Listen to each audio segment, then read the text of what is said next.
Et donc enfin, pour la dernière présentation, Alain Bornarel, qui fait partie des pionniers de l'écologie appliquée à la construction et co-auteur du manifeste pour une frugalité heureuse. Et donc il vient nous parler des techniques plus frugales pour un bâtiment frugal. Merci. Bonjour et bienvenue dans un autre monde. D'abord, je vais peut-être commencer par définir ce qu'est la frugalité. On en trouvera plein d'autres définitions. Il y a une approche, enfin un sens commun de la frugalité qu'on pourrait rapprocher de maîtrise des ressources. Voilà, donc bien évidemment la frugalité recouvre ce sens commun, mais pas seulement. Pas seulement. Quand on regarde l'étymologie du mot frugalité, hein, c'est le fruit derrière, hein, c'est le fruit de la récolte. Et là, on commence à voir un autre aspect de la frugalité qui est sa liaison à la récolte, sa liaison au territoire et les relations qui existent entre ce que donne le territoire et les besoins des populations qui habitent ce territoire. Voilà, donc c'est cet ensemble de choses qui rentrent dans cette idée de frugalité. Alors, je ne reviens pas là-dessus, hein, la situation de la planète n'est pas géniale. On vit depuis un certain temps dans un mode de développement qui est basé sur l'automobile et sur le numérique. Et puis, pour régler les maux futurs de la planète, on nous propose un mode de développement, la croissance verte, qui est basé sur le numérique et sur l'automobile. À la différence près que le moteur de l'automobile, il sera électrique au lieu d'être un moteur thermique. Ça pose quand même un problème. Et ça pose notamment le problème en creux de ce qui n'est pas là derrière, qui est celui des ressources, qui est celui des inégalités sur la planète qui sont liées à ce type de développement. Sur les ressources, eh bien, on peut parler effectivement d'un certain nombre de métaux qui soit sont avec des quantités de ressources limitées, le cuivre, le zinc, voilà, soit quand ils sont un peu plus importants en termes de ressources, des métaux dont la disponibilité n'est pas assurée, hein, parce que, par exemple, sur les terres rares qui sont aujourd'hui issues principalement d'un seul pays, même si effectivement il y a d'autres gisements ailleurs, hein, voilà. Et puis il y a évidemment la question du pétrole et la question de tout ce qui est issu de cette filière pétrole, et notamment les plastiques, hein, et si je reviens dans notre domaine du bâtiment, on en fait un véritable usage. Donc, toute la réflexion sur la frugalité part de ces constatations-là. Je rajouterai dans notre domaine professionnel la pénurie des sables d'agrégat, hein, qu'on va aujourd'hui chercher un peu partout. Ici, on est au Sénégal, sur une plage du Sénégal. Et pourtant, la ressource, elle existe. Hein. On a des quantités de matières premières qui vont ressortir notamment de tout ce qui va tourner autour du Grand Paris. Mais ça veut dire effectivement un changement sur les modes constructifs, un changement sur les matériaux. Ça veut dire de sortir de modes constructifs qui sont quand même aujourd'hui hégémoniques pour arriver à imaginer d'autres techniques constructives. Alors, ce que je vais surtout essayer de faire, c'est de vous montrer que les alternatives, elles existent. Parlons d'abord des matériaux. Construire en paille. À ma connaissance, on a aujourd'hui en région parisienne 3 écoles qui ont recours à 4 même maintenant. Voilà, dit Sonia. 4 écoles. Bon, dans les 3 premières, il y a évidemment celle de Sonia Cortés, à Issy-les-Moulineaux, dont elle vous parlera, je pense, tout à l'heure. Il y a l'école de Montreuil, Stéphane Hessel de Méandre. Ces 2 écoles qui font appel à la paille comme isolation, avec des systèmes constructifs bois, et de la paille qui vient à l'intérieur des caissons bois et qui sert d'isolation. Et puis, il y a une 3e école qui est celle de Rosny-sous-Bois, d'Emmanuel Pézerès, où là, il a été un petit peu plus loin et il a une partie de son bâtiment est en paille porteuse. Voilà, donc vous voyez que ce sont des techniques qui existent, qui ne sont pas limitées à quelques bâtiments de petite importance, puisque là on est sur des équipements de collectivités, qui sont effectivement naissants, marginaux, mais sur lesquels on n'est pas du tout dans les balbutiements initiaux. La terre. La terre, j'ai pris ici 2 exemples, mais alors il y a beaucoup plus d'exemples de bâtiments en terre que d'exemples de bâtiments ayant recours à la paille. En haut, vous avez le Conservatoire européen des échantillons de sol, c'est l'INRA à Orléans. Et en dessous, vous avez le pôle culturel à Cornebarieux, dans la banlieue toulousaine. La terre est un matériau traditionnel qui est tombé en désuétude, là encore, sous le fait de l'hégémonie d'un matériau, et qui commence aujourd'hui à renaître. On commence à trouver des constructions, puisque vous en avez ici 2 exemples. Les techniques sont très nombreuses. On peut citer le pisé en région lyonnaise, on peut citer la bauge en Bretagne, on peut citer le torchis en Normandie, les briques de terre comprimées dans le sud-ouest, c'est-à-dire que en fonction du gisement de matières premières dont vous disposez, telle ou telle technique est tout à fait adaptée et peut être utilisée. On a, sur ces 2 exemples, des matériaux sur lesquels, à un moment, se posaient un certain nombre de problèmes techniques, de garanties techniques, donc qui faisaient que les maîtres d'ouvrage avaient quelques difficultés à les utiliser, mais sur lesquels il y a eu une véritable évolution. C'est-à-dire qu'aujourd'hui, il y a des filières qui existent, il y a des filières qui travaillent ou qui ont même déjà sorti des règles techniques. Je n'ai pas parlé ici de tous les matériaux biosourcés qui sont utilisés comme isolants et sur lesquels, pour beaucoup d'entre eux aujourd'hui, ils sont passés en avis technique et donc on n'a plus de problème assurantiel à l'utilisation de ces matériaux. Le réemploi. Là, on est plus au démarrage d'une filière. Vous avez ici quelques exemples de bâtiments un peu partout dans le monde qui ont utilisé le réemploi, qui ont réemployé des matériaux, qui ont donné une 2e vie à des matériaux. C'est revenu sur le devant de la scène grâce à l'exposition Matière grise de l'équipe d'architectes encore heureux au pavillon de l'Arsenal il y a quelques années. Aujourd'hui, c'est une filière qui, là aussi, est en plein développement. On en parlait tout à l'heure. On a aujourd'hui une 20aine de plateformes qui travaillent sur ces questions-là, qui donnent des éléments sur ces questions-là, qui aident les concepteurs à travailler avec ce type de matériaux.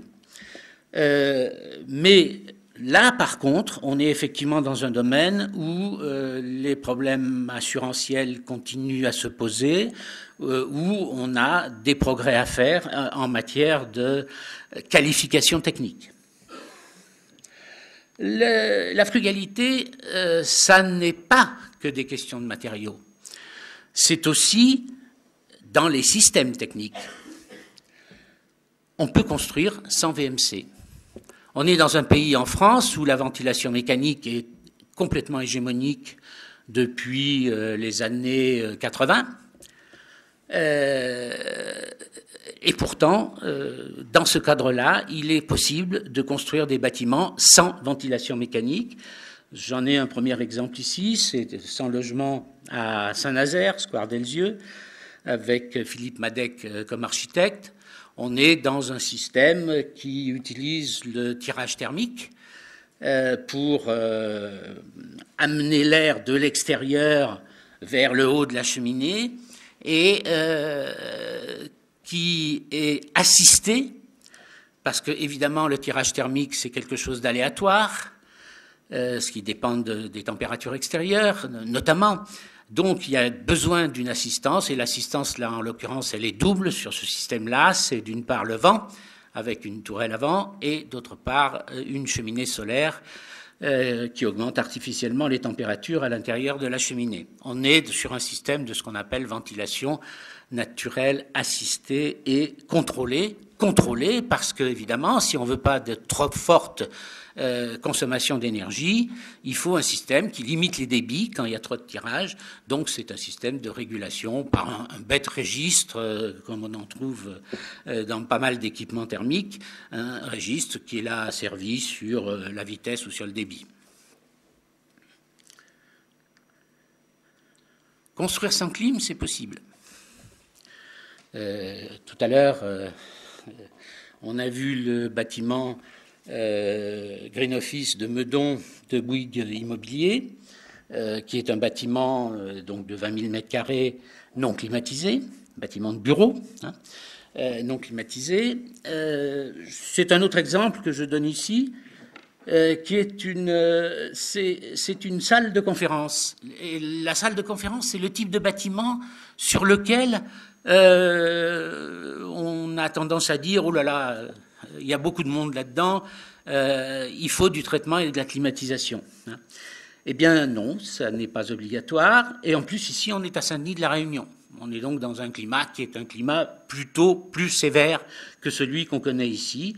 Donc cet amphithéâtre sur l'université de la Réunion, au MUFIA, est un amphithéâtre entièrement ventilé naturellement et rafraîchi naturellement, avec des systèmes d'air entrant par le dessous des gradins et sortant par des nous aéroliques en toiture de ce bâtiment. Un autre exemple, le centre œnologique Viavino. On est dans le pays de Lunel. C'est un ensemble touristique pour la promotion des vins du pays de Lunel, qui est composé de plusieurs bâtiments, ventilation naturelle de tous ces bâtiments, pas de climatisation, et on est dans une région où les étés sont plutôt chauds, et une réflexion sur le chauffage. Une réflexion sur le chauffage qui vise à simplifier les systèmes de chauffage en fonction de l'usage des bâtiments. Un de ces bâtiments, celui de l'accueil par exemple, est occupé de façon permanente par le personnel qui anime ce centre. Donc il y a un système de chauffage, c'est une chaudière à bois.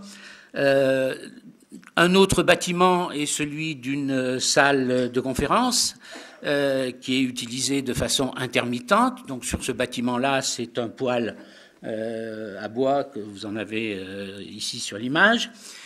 Et puis d'autres bâtiments, eux, ne sont pas chauffés du tout. Et c'est la conception bioclimatique du bâtiment qui assure par un jeu entre les apports solaires et l'inertie, qui assure la qualité de confort à l'intérieur de ces bâtiments qui sont là pour le coup des bâtiments dans lesquels les gens passent de type muséographie, lieu de vente. Et encore plus fort, voilà un exemple de bâtiment sans VMC, sans clim, sans chauffage. Ça aussi, c'est possible. On est en Autriche, à Lustenau. C'est un bâtiment qui est dû aux architectes Baumschlager et Berlet, qui est un bâtiment qui est occupé par des bureaux, et notamment les bureaux de l'architecte. La ventilation naturelle est assurée par des volets spécifiques dans les façades, donc qui s'ouvrent et qui se ferment. La climatisation d'été, disons que peut-être que dans ce contexte climatique, les étés ne sont pas très sévères et donc faire du bâtiment non climatisé n'est pas un exploit. Par contre, faire du bâtiment non chauffé, ça pour le coup c'est un exploit. Et donc c'est un juste compromis entre de l'isolation très forte et de l'inertie. On a des murs qui ont 70 cm d'épaisseur. Voilà, donc ce bâtiment s'appelle 22-26. 22-26 pour 22 degrés, 26 degrés. C'est l'amplitude des températures naturellement atteintes par ce bâtiment entre l'hiver et l'été. Petite remarque au passage. Donc là, ici, on a des bâtiments qui, du point de vue de leur fonctionnement, ne font pas appel à grand-chose, en système notamment. Par contre, en conception, là, ça demande du boulot. Et je pense que c'est une des choses qu'il faut bien avoir en tête, c'est que la frugalité demande de la matière grise sans doute beaucoup plus importante que sur une autre typologie de bâtiment.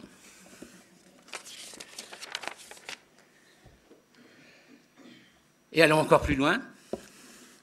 Il y a un système qui existe depuis longtemps en France pour ventiler les bâtiments, c'est l'ouverture des fenêtres, qu'on a malheureusement laissé tomber. Alors, on l'a laissé tomber en disant « Oh là là, l'ouverture des fenêtres, c'est les occupants, on ne fait pas confiance aux occupants et on n'atteindra jamais les performances énergétiques. » C'est quelque chose qui reste à prouver. Donc sur ce bâtiment qui est en projet à Bordeaux, reconstruction d'une cité Paul Boncourt avec Madec, architecte. Sur ce bâtiment, on a séparé en deux la ventilation. On a pris en compte les progrès qui existent quand même depuis pas mal d'années, qui consistent à dire il y a deux types de pollution.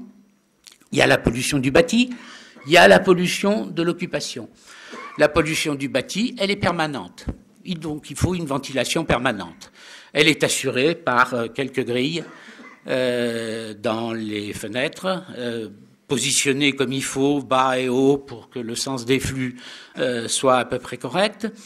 Et donc, elle assure, dimensionnée très faiblement, dimensionnée juste au niveau de la pollution du bâti. Et le reste, les gens sont là pour la pollution liée à l'occupation, et c'est eux qui vont gérer l'ouverture et la fermeture des fenêtres, alors avec des dispositifs qui leur permettra par exemple de maintenir un tout petit débit de ventilation pour les nuits, ou des dispositifs de sonde CO2 qui leur permettra de repérer à 3 niveaux si ça dépasse, non c'est bon, et puis un espèce de niveau intermédiaire. Voilà, donc tous ces bâtiments, celui-ci, comme celui que j'ai montré tout à l'heure en ventilation naturelle assistée et contrôlée, sont des bâtiments sur lesquels il a fallu demander des dérogations. Bien évidemment, puisque on ne respecte pas tous les principes de la réglementation hygiénique. Donc il a fallu demander des dérogations. Ce sont tous des bâtiments sur lesquels les dérogations ont été obtenues à titre expérimental et sur lesquels il y a un suivi qui est assuré par les CEREMA. Sur celui de Saint-Nazaire, le suivi est terminé aujourd'hui et les consommations comme le confort ont été évaluées et jugées satisfaisants par l'opérateur du suivi. Sur celui-là, le suivi démarrera dès que les logements seront livrés et donc permettront de comparer ces solutions-là avec des solutions mécaniques. Et on sait que ces solutions mécaniques ne donnent pas toujours les résultats qu'on attend. Il suffit de voir les résultats des mesures qu'a fait le bureau d'études Enertec sur les bâtiments BBC de la ZAC de Bonn à Grenoble, et qui montrent que les systèmes de ventilation, notamment, sont pas du tout au niveau de qualité qui en était espéré. Je m'excuse de vous interrompre, Monsieur Bornarel, mais on a dépassé le temps et ce serait pas mal de laisser voilà, un peu de temps s'il y a des personnes dans la salle qui souhaiteraient poser des questions. Non, voilà. Merci beaucoup.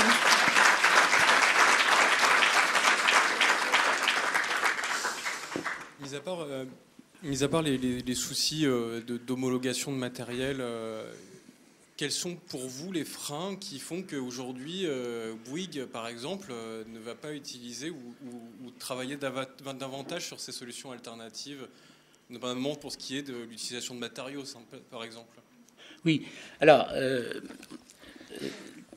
effectivement, il y a quelques années, on mettait en avant les problèmes techniques, de qualité technique de ces bâtiments. Je pense que pas pour toutes les techniques, j'ai vu ici notamment sur la question du réemploi, il y a encore pas mal de choses à faire. Enfin, sur la plupart des techniques utilisant du biosourcé ou du géosourcé, les choses ont pas mal avancé par rapport à ça. Alors, qu'est-ce qui reste comme obstacle? Je pense qu'il y a un obstacle économique. Il faut le noter, celui-là, qui est lié à tout produit marginal sur le marché.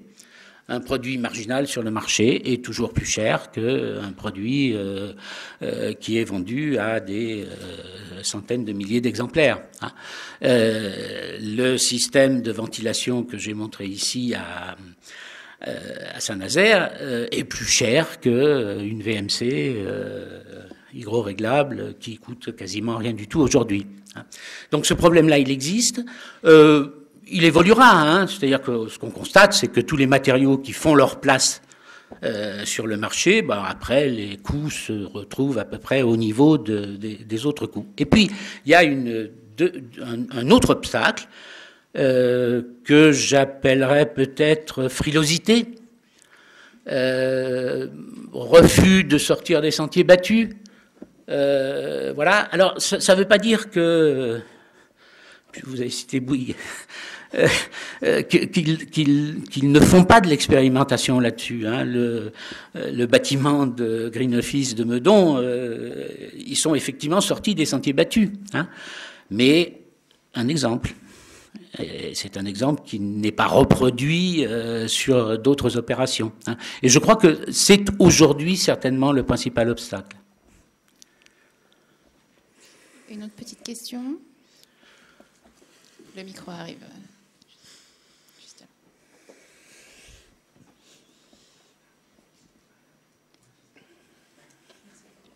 Bonsoir. Ce bâtiment-là, il coûte moins cher puisqu'il n'y a pas de VMC. C'est vrai que celui-là, il a très peu d'équipement, donc il coûtera moins cher. À peine sensible. Vous savez, le coût d'une VMC, vous êtes bien placé pour le savoir. En tout cas, il ne coûte pas plus cher. Il ne coûtera pas plus cher, effectivement. Mais ça veut dire qu'il faut que. Donc ils sont où les freins? Il faut après, c'est la reproductibilité. Donc c'est pour ça qu'il est vraiment nécessaire de faire du suivi, de voir comment ils se comportent, de voir comment les différents types d'occupants l'utilisent, pour voir si après on peut reproduire ça. Parce que moi, ce qui m'épate dans un bâtiment, c'est que plus on rajoute de technologie et de technique, plus ça tombe en panne. Et plus l'utilisateur est mécontent. Depuis que je travaille, je ne connais personne, aucun utilisateur content d'un bâtiment climatisé. Personne ne dit « je suis content d'être dans ce bâtiment parce qu'il fait la température idéale ».